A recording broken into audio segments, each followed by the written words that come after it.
अस्सलामुअलैकुम। और जनाब, कराची एक बार फिर जो है सबसे ज़्यादा टैक्स देने वाला शहर जो है वो बन गया है और वो बाजी ले गया सब शहरों पर।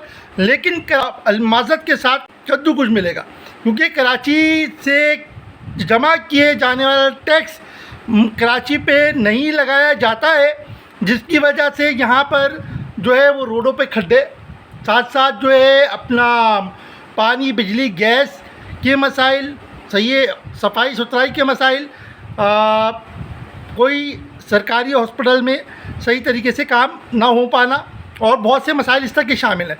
तो कराची वाले हर दफ़ा टैक्स देते हैं और उनके हिस्से का जो टैक्स है वो उसको ऐसे दिया जाता है जैसे ऊँट के मुंह में ज़ीरा। तो कराची वालों के साथ रहम किया जाए। कराची आज भी जो है वो नंबर 1 पे है टैक्स देने पर। 75% टैक्स रेवेन्यू यहाँ से जनरेट होता है। जज़ाकल्लाह, अल्लाह हाफ़िज़।